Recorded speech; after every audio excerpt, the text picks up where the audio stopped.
Well, I came to UTD to major in business finance, and what I really wanted to do is I wanted to work in a front office professional sports team. That was what I wanted to do. So I played 4 years. Junior year made the Elite Eight, and senior year made it back to the Sweet 16. I graduated my undergrad in 3, so I still had a semester of grad school left. So I stayed for a 5th year and was a GA type deal with Coach Butterfield. So I got dipped my toes in the sand when it came to coaching. So that was sort of my first foray into the coaching world, and I enjoyed it. I enjoyed a lot of the aspects of it, but I still had that dream to go work in baseball or do something like that. So my first job, I left UTD. I moved in to Shreveport to work for the Shreveport Captains minor league baseball team. You drive on I-20 right by the ballpark. If you look on the 4th floor, they've got some suites up there. I lived in one of the 4th floor suites for about a month, until the fire marshal came by and told me we could not live inside of a baseball stadium. So they kicked me out and lived on my GM's couch for 3 weeks. And from there, found a place to live for the rest of the summer. So I lived there for the summer. It was a wild experience. It was the last year of Shreveport baseball. So things were kind of ending there for them. And I knew I didn't want to continue in that route. I had my experience in minor league baseball and knew it's not what I wanted to do. So I took a job up at Franklin College, which is in Franklin, Indiana. It's a small D3, just about 20 minutes south of Indianapolis. I was there 3 years as an assistant. From there, I accepted a job as the assistant coach at Schreiner University down in Kerrville for 1 year. So kind of got to go through that first year experience coming into a new place. And then I was fortunate enough after that year to be able to come back home to UTD and be the assistant coach here, which I was for 8 years before obviously stepping into the head coaching role this year.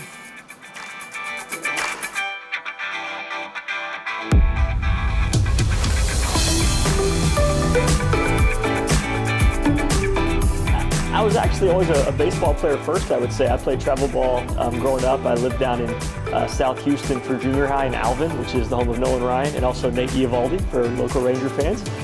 So I played on Nolan Ryan Field, Little League, and I was big into baseball. And I played basketball, obviously. Played flag football, all that stuff, kind of growing up. And somewhere around 7th, 8th grade, we moved 7th grade, 8th grade, 9th grade.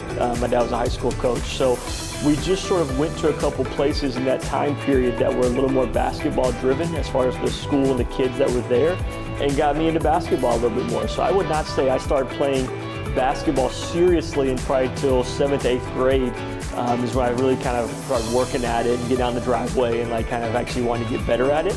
But what I loved about basketball was I loved the speed of the game. I love baseball, but you can sit out there for an inning or two at a time and never a ball come your way, right? It's just a slower paced game.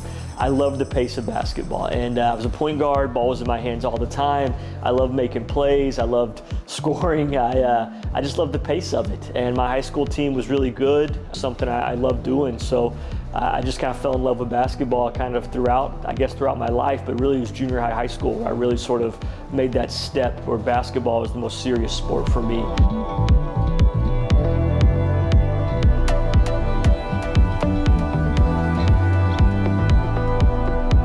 When I got into coaching, my whole goal was to make it 1 year at a time and basically survive.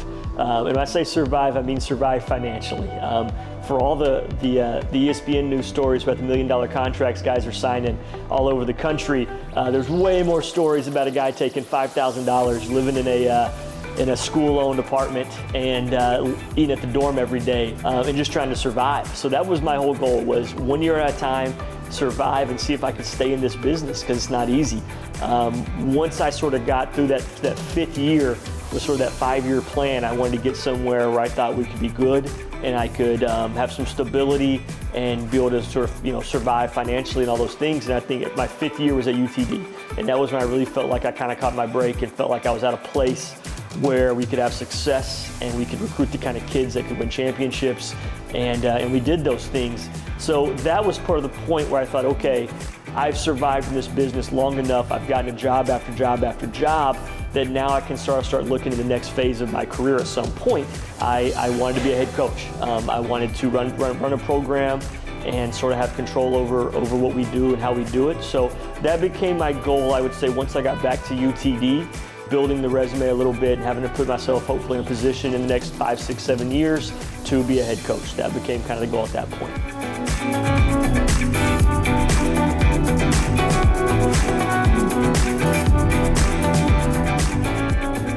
think there's always things where you think, I really like that. I didn't remember that. I didn't remember, how we did this or how we motivated them this way, or that was a really good idea. I think you're always kind of taking notes about things.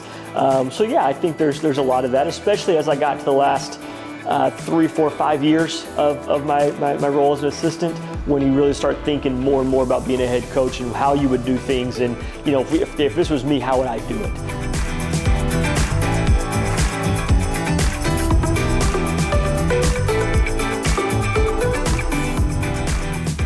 I think that when you pour yourself into the kids and into the program, kids are gonna respond really well to that. When you love them, when you care about them, when you give them all the tools to be successful, I think they understand that. I think they appreciate that. I think they respect that, and then they're gonna respond really well and give you everything they have to execute the things you're trying to get them to do. And I think that's the biggest thing I've learned.